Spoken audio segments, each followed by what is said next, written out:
Welcome to the Remarkable Retail Podcast, episode number 8, Human-Centered. I'm Michael LeBlanc. And I'm Steve Dennis. In this episode, we're talking about essential number 2, human-centered, with help from our very special guest, strategist, advisor, educated, author, Rishad Tobaccowala, who we'll meet and chat later. Steve, that was a great interview, and look forward to the sharing that with everyone. I wanted to jump in. The first question is, you purposely, and you alluded to this in a prior episode, you didn't call this HR, human resources. You particularly were focused on human-centered. Walk me through why human-centered or why not customer-centric or customer-centered. Tell me about that. Yeah, well, actually, when I started working on the essentials, I had this as customer-centric or customer-centered or customer-obsessed or something like that for probably at least a year. And I started to get some pushback from people. Not that that wasn't a good term, but a bunch of people said, isn't customer-centric just kind of lip service? Like, how many companies are really customer-centric? Right. It's always the center square on the bingo card, right? We put the customer at the center. I mean, that you can always close your eyes and read that everywhere, right? Yeah, we got the this chair at the conference table represents the customer, right? Whatever. I don't think there's anything wrong with that fundamentally. Mm-hmm. What I wanted to try to do was, as I talk about in the book, is kind of open the aperture on how we think about this, because certainly customers are critical to business strategy, to being more remarkable. What I wanted to kind of lift up was, rather than think about customers as kind of this nameless, faceless, amorphous set of targets, as we often like to talk about it, let's think about it more from a humanity perspective. Let's think about them as humans. And I think that both elevates and broadens the way we think about it. But the other thing it does is it really brings in more the as we talk about with Rishad, more the empathy, more the right brain, a little bit less left brain. And as I talk about a lot throughout the whole book, what we're trying to do when we're trying to become more remarkable is we're trying to create a powerful story that makes a strong impression on our core customers, but we're also trying to create a story that they will share, that they'll literally remark upon. And I think if we spend more time digging into the emotional side of it, that unlocks some other opportunities in a way that sometimes being customer-centered or customer-obsessed doesn't quite do the job. I'm glad you used the word unlock, because throughout my career, and it's probably been the case in many of us, we always thought being customer-centric would be the great unlock, right? All we need to do is be customer-centric, and that would fix everything. Yet the evidence is pretty clear that whether you're stating that or whether they're in the center, it doesn't always work. I love the way you begin the chapter, and I have this great frustration that I'll share with you, which is many of the services I subscribe to, one in particular where I get my phone and all those other things, that you try to call them and it says, our call volume is greater than anticipated. It's been like that for 10 years. Right. 10 years. Why don't you try us online? It is clearly trying to move me to the online channel and out of a more expensive channel. But it's always predicated on the, hey, we're out of bandwidth. We hadn't anticipated that people would call more in the COVID crisis.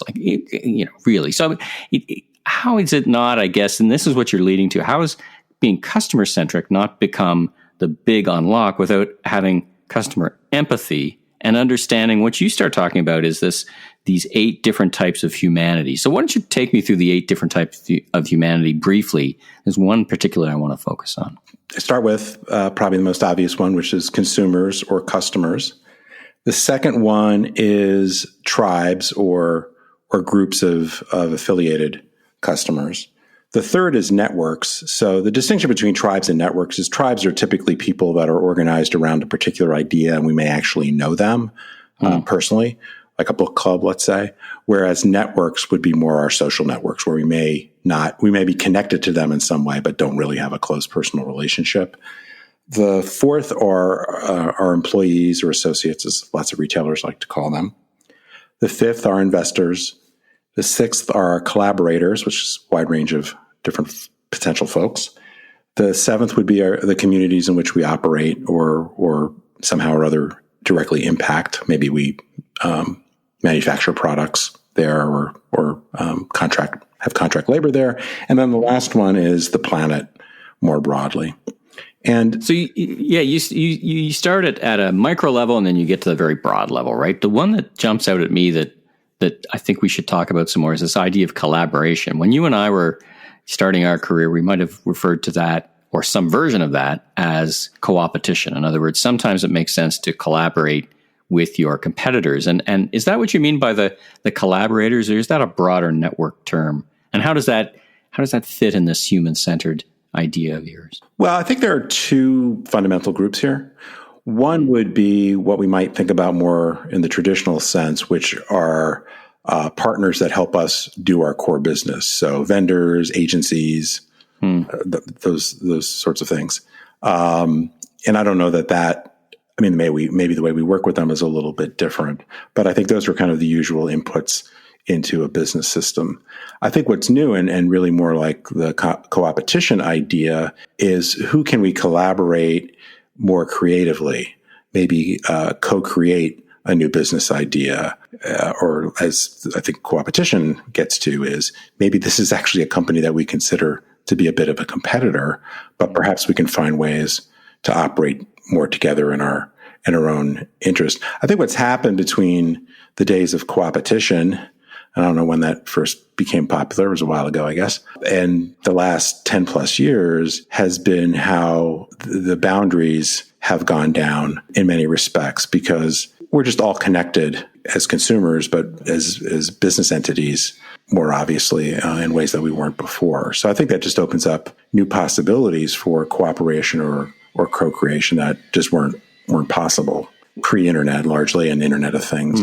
So when you sit with clients and in your past lives, and you start to think about, transitioning from being customer-centric to human-centered, what are the kind of key drivers for you that you look for? What is it like? How do you get from point A to B? I'm so interested. Is it data? I mean, we talked to Rishad about the essence of data a little bit, which is fun, but certainly data's got to be part of it. I mean, whether it's segmentation or some other approach, what and how do you get from thinking about this as segmentation and market penetration numbers to something that looks more like empathy and human? Well, I think one thing that's important to do, and I often do this not just on This Essential, but more broadly, is to ask the client, what does good look like to them? And going back to something you were saying earlier, clearly, whether it's by design or just neglect, I guess you could say, clearly in some companies, good looks, if you take the call center example, we handled X number of calls per hour. Our average talk time was lower this month than it was done last time. It's about efficiency. It's not necessarily about effectiveness. And that, to me, is a really big fork in the road with a lot of companies, is what are they really aiming for? Not that every company doesn't have aspects of efficiency, but if you're really trying to be remarkable, the thing that's really going to differentiate you is to be much more effective, to have much more of an impact, to tell a story that needs to be told. So that to me is kind of the biggest framing question. Sometimes, of course, we discover that one side of the house is all about cost cutting. The other side of the house is all about raving fans, net promoter score. And there's an organizational issue that has to be sorted out. But that I think is one of the things to really focus on in the beginning. When we start to talk more about what part of the issue or business design innovation we want to work on, a lot of times I suggest going through some form of customer journey mapping to try to understand where there are opportunities to eliminate a pain point, but what would really cause a really distinctive, memorable experience to occur. A lot of times that leads you to try to think at a more elevated level about what the customer outcome is. Because a lot of times customers say they want a particular product, and Rishad, I know he talks about this a lot in his book. There's lots of products that serve a much higher purpose than just simply quenching your thirst or carrying your cleaning books your hair or et cetera, right? So what is that emotional content? What is that sense of belonging perhaps we're creating for the customer, or a sense of distinctiveness? What is that thing that is people like, as Seth Godin talks a lot about, people like me do things like this.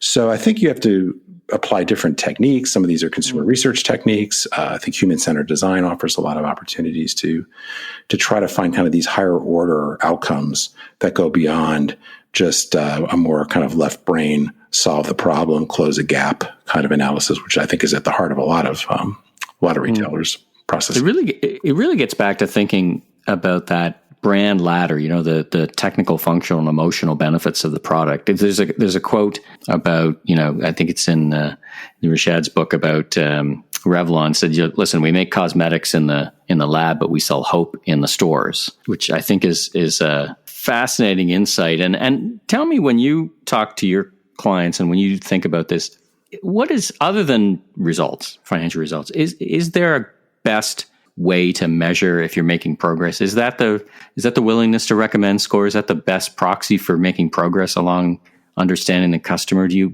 you have one that's a favorite? I mean, they all have shortcomings and strengths. I certainly believe Net Promoter Scores is a helpful tool in a lot of situations. To get to the next level, often you have to unpeel the results. If you're getting high, I won't talk about the negative side, but if you're getting high favorability, high willingness to recommend, what are those things that consumers are saying about you?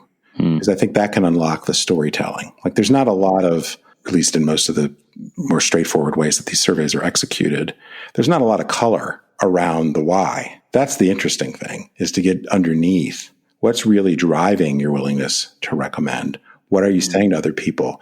Now, and these are things I'm not certainly an expert on, but I know there are new techniques to try to glean that from social media, comments and retweets and sentiment sensing and all that stuff. So there's a lot of really interesting things that are going on now that can potentially help you with that. But I think you fundamentally need to understand, ask yourself, what is the story you want to have told about your brand?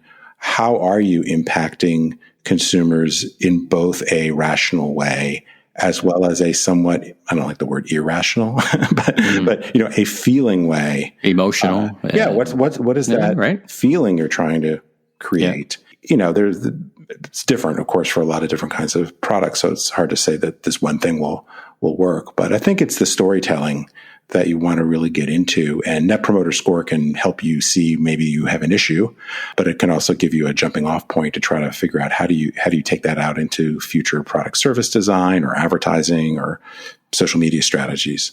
One of the fun things about this series for me, one of the many, is how we were trying to align the guests with the topic. And I think if Rishad hadn't written the book on bringing soul to business, and if he wasn't doing that work and thinking those things, we would create them, because it nests so well with your conception. So why don't we bring on Rishad and he can talk about his book, and let's have the great discussion with him. Well, we're delighted to have Rishad Tobaccowala with us as our special guest for today's episode. So welcome, Rishad. Would you mind introducing yourself a little bit more? Tell us about yourself. Tell us about the work you do. Sure. Thank you for having me on your show. I'm Rishad Tobaccowala. I am today an author of a book called Restoring the Soul of Business, Staying Human in the Age of Data.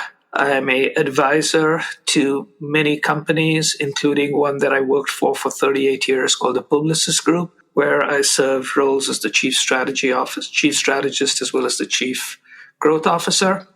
And I am also a speaker/teacher, and I run a foundation that helps 10,000 people in India. So let's first start off talking about your book. What's the big idea behind the book? And I guess fundamentally, I'm always interested in what motivated authors to write their book. The big idea behind the book are that a company cannot be better than the people that work in the company.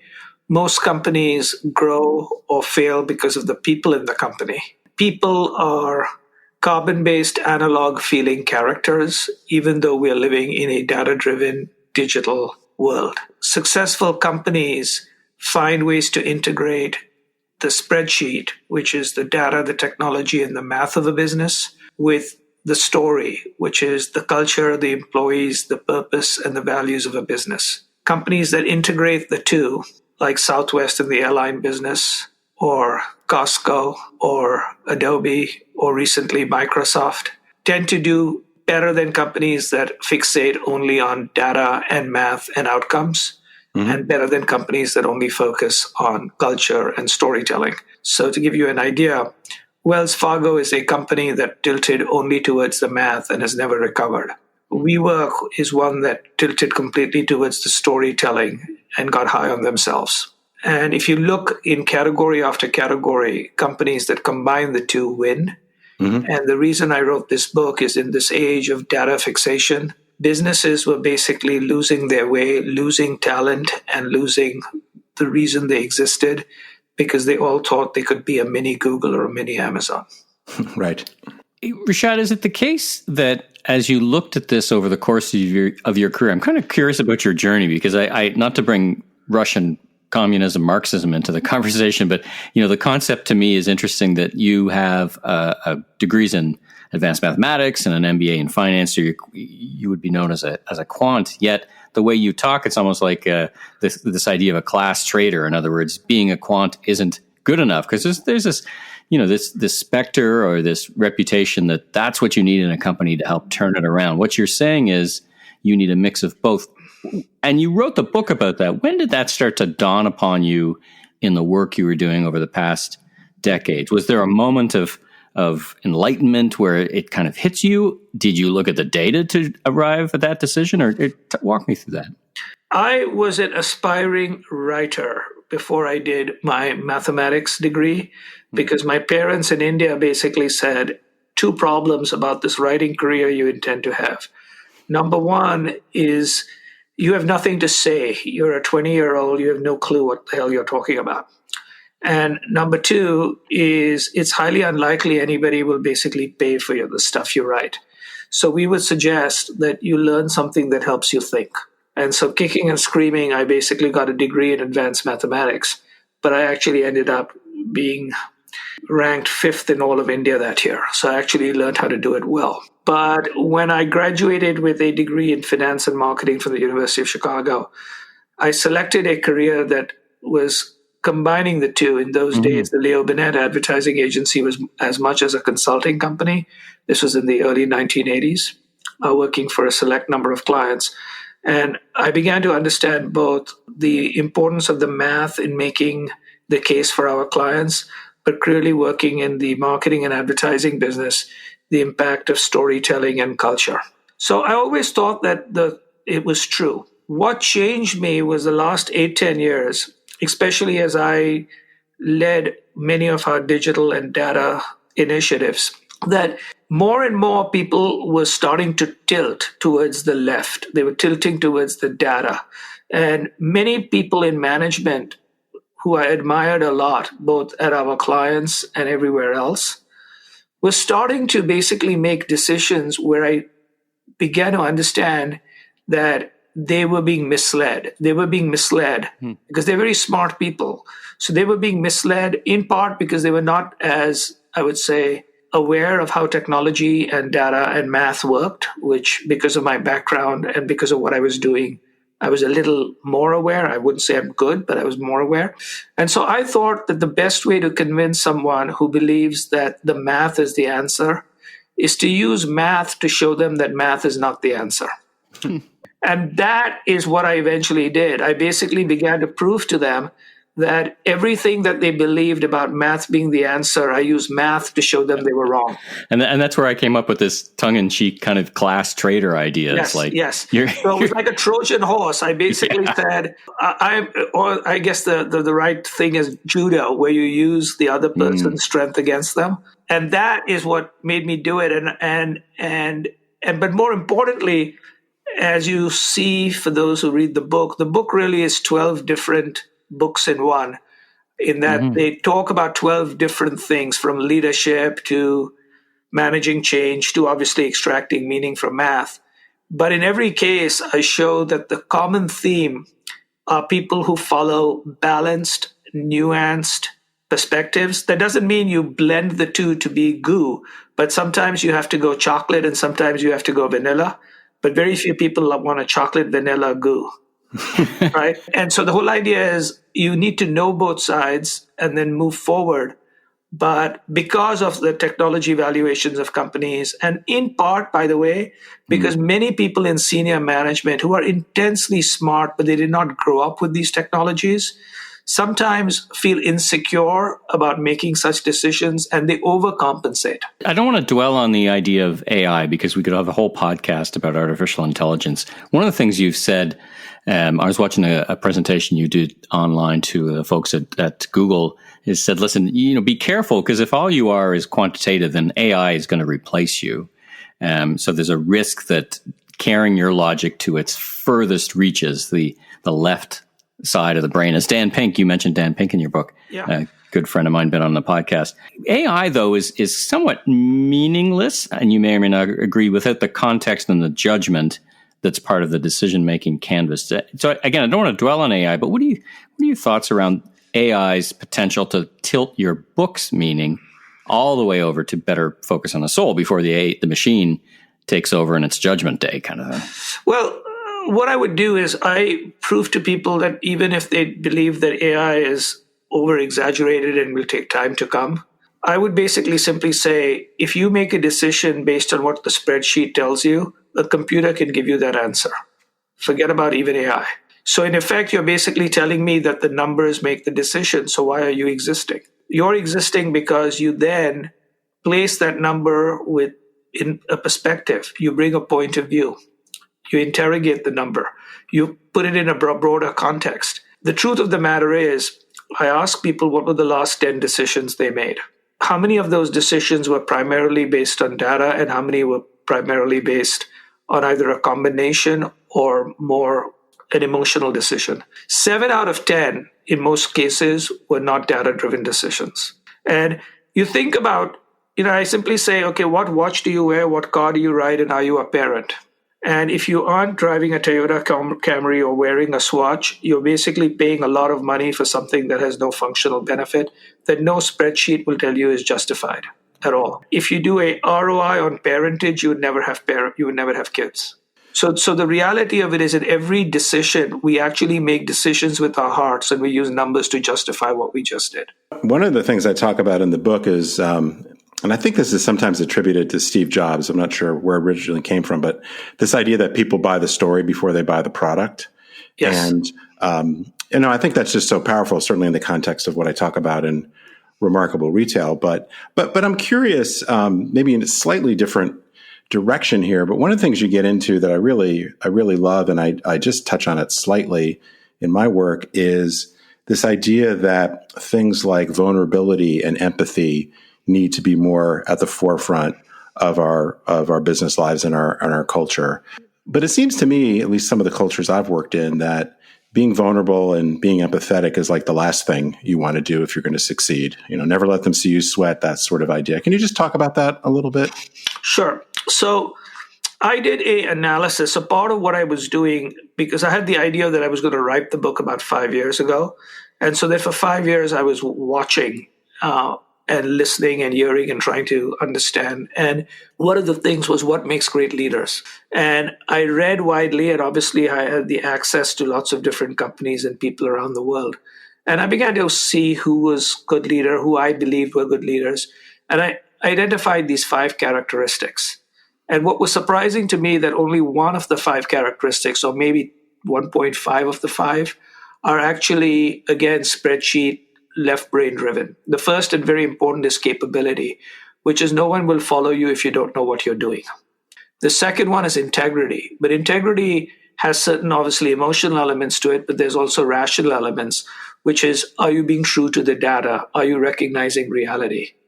But the other 3, which were empathy, vulnerability, and inspiration, were really either about yourself or other people, and they were primarily emotional. And what differentiated the better leaders was every leader has to have capability and at some stage has to have integrity. You can't be a long-term leader without those 2. My sense is you need to be capable and you need to have some form of integrity. And the integrity simply is like, do you actually understand reality and the facts? But the reason for the other 3 is empathy basically means you are thinking about other people. And if you aren't thinking about either your customers, your employees, or your suppliers, how the hell do you run a good company? So it's rational to be empathetic. Empathetic doesn't necessarily mean you feel, but you have to feel your customer, your employee. I mean, you have to feel about your customer, your employee, and your suppliers just to get the best out of them. Vulnerability is two forms. Obviously, Bew Brown and others have written about this. But to me, vulnerability were two parts of it. One part of vulnerability is that I am making mistakes and that people can see me sweat or not sweat or whatever. But the other one, which is even a broader one, is to recognize that you can be wrong and you will not have all the answers. And as a result of that, you surround yourself with two sets of people. Both sets of people are necessary. One are people who have capabilities that you do not have, because you can't be great at everything. So you build a team with other people. The other one is to make sure you have at least one or two people who basically point out that you are full of shit from time to time. Okay, which I call the third on the table. And you will see that the difference between Steve Ballmer and Satya Nadella, same company. They both have been there for a long time, but one company, the Satya Nadella company, is a completely different company because he basically said we're going to go from a know-it-all mindset to a learn-it-all mindset. And he basically said no more stack ranking and all this math nonsense, but he delivers better results. But his basic belief is we have to change. And among the things he decided to change was Ballmer would jump up and down Windows. There's no window operating division anymore at Microsoft. And so I show again and again that what eventually makes a company succeed is, in addition to being on trend, which is you can't succeed selling typewriters today, is the leader, in addition to being capable and having integrity, has at least two of these other three, if not all three in spades, which is empathy, vulnerability, and inspiration. So how does that relate to, one of the things we keep coming back to in this podcast, at least so far, has been why some companies are able to consistently innovate and stay ahead of where things are going, and others just defend the status quo, have a bias towards inaction, those sorts of things. How does this relate to those companies that are consistently able to change and innovate and transform their cultures? They're built very much around those two words of vulnerability and empathy. The reason is this. Smart leaders and smart companies know that change sucks. They're empathetic about the fact that change absolutely goddamn sucks, right? Because when you have to change, you don't know what you're doing. Often it's because something has gone wrong. And when someone basically tells me change is good, I say, I'm happy. Why don't you change if it's so good? So they recognize that change sucks. And so instead of just saying change is good for you, change is good for the company, and change is the future, they basically say change is difficult. We will explain to you why you need to change. Change is difficult. Here is why it's good for you. Change is difficult. We will provide you with training and resources to change. That's the empathy part. Innovation to me is fresh, insightful connections. Fresh, insightful connections requires two things. The first thing is it requires diverse points of view and diverse people. If you don't have diversity in the room and all of them also have the right to speak up, you can't really have innovation because you don't have fresh, insightful connections. But vulnerability means people should be fair enough trying and testing new ideas and failing, and basically making sure that they put together the right teams, which again is connected teams. So to me, vulnerability and empathy are driving factors of change management and innovation. Any retailers you would point to as really being good at applying these principles? I would say that there are many retailers. Costco and Starbucks are ones I mentioned in my book. And I sort of look at how Costco did relative to Walmart till the new CEO of Walmart came on, right? And it was night and day, their stock performance, even though Costco paid its employees more and gave them much more freeway. Starbucks, in both how they've adapted, including to when they run into trouble because of Black Lives Matter, etc. And both of these companies also have very nicely kept both their space as well as integrated into technology. And some of the best apps in the world tend to be apps from companies like Starbucks and Walgreens, which are all basically retail companies. Like Steve's book, your book was penned in the before time, pre-COVID, and as you said, you've been working on it for 5 years. If you were to write that book today, would you change anything? Has the past 8 or 9 months taught you something different, or has it reinforced your beliefs that frame that book?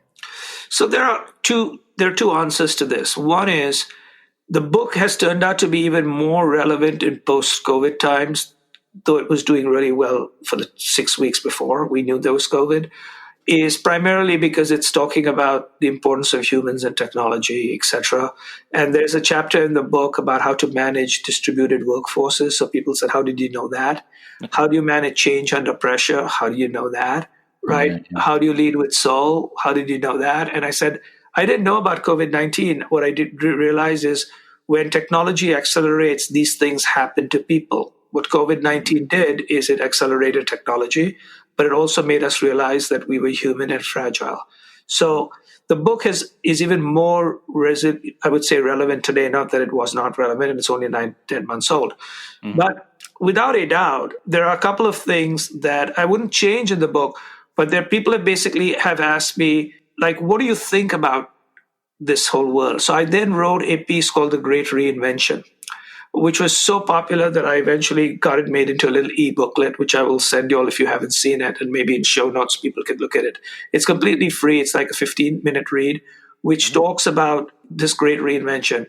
And then about a month and a half ago, I basically wrote 6 things to do for the next 6 months, because the next 6 months are like a mulligan. They're just going to be like the previous 6 months. So what do you do? And I've also now recently written something where people said, which I call the great rewiring of industry. But broadly, what I suggested in April and May, which is why people are taking me relatively seriously today, they still laugh all the time, but sometimes they take me seriously, is because I said this was going to be long term. I also basically said there was going to be no new normal. There was going to be a new strange. Right. Yep. And I basically also said there was going to basically be social issues. This was before George Floyd. I pulled out numbers about Hispanics and African Americans in the front line and death in the hospitals. And so because even in that, I wrote about individuals, business, and society. I wrote it all these 3. A lot of people said, you've integrated everything. And I said, yes, all business people need to integrate individuals, business, and society, and they just can't focus on one. Well, I'll tell you, I was pretty late to the Rishad party here, but since reading your book a few months ago, I've now signed up for your newsletter, which is terrific, and the Great Rewiring and some of these other articles I think are just so on the money, so thought-provoking. So we'll put those links in the show notes, and thanks so much for sharing your work with everybody. And thanks so much for spending some time with us on the Remarkable Retail Podcast. Thank you for having me. And, I'm a big fan of you because I knew you before you knew me, which is great. Because if you're smart, you know everybody before they know you. That's my basic belief. So when people said, like, nobody knows who you are. So I said, that's good because I'm now learning what everybody else is. But, it's a pleasure being, with you all on this show. Well, that was great. I came to know Rishad and his work really, even though he'd been on Mitch Joel's podcast. I had missed that episode. It was you that introduced me to him, Steve. And I loved his ideas. I love his concepts and his straightforward candor and how he discusses them. And the one concept that jumped out at me that was particularly interesting, amongst a bunch of particularly interesting, was this idea of the 6-month mulligan that COVID has brought us all. What did you think of that in the context of your work? Yeah, I was really struck by that as well. It's funny. I was actually over the weekend thinking about that. I was working on some writing that was trying to, I guess, assess how long we might be in this current situation and what that might look like and so forth. And I did get to kind of a similar view of, well, there are some interesting opportunities that are afforded by being more in lockdown. And then, there are obviously huge, huge challenges.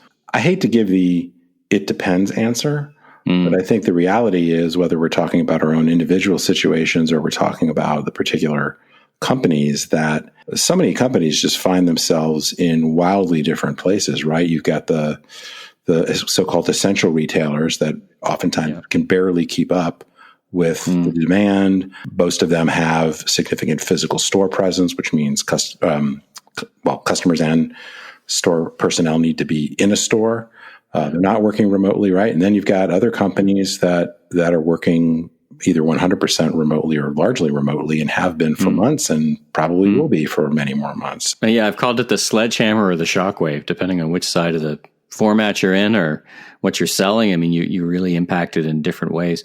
I want to pick up on one thing because you both talk about it, managing people remotely in the current era. Now, Rishad, as you did, you wrote his book prior to pre-COVID in the before time. You must have, under your purview, you must have managed people remotely. Nothing like is happening today. What lessons did you learn from that you bring into the book around how to keep connected to employees and how they can keep connected to their customers? Well, one thing I think is super helpful is if you have great clarity about where you're going as a company and the objectives and goals and all that kind of stuff are clear, it's a little bit easier to delegate and have folks be able to operate pretty independently, regardless of whether they happen to be down the hall from you or hundreds of miles away. But certainly you have to work extra hard to stay connected to people when you're not seeing them every day, when you're not able to pick up on their body language. I had a guy who worked for me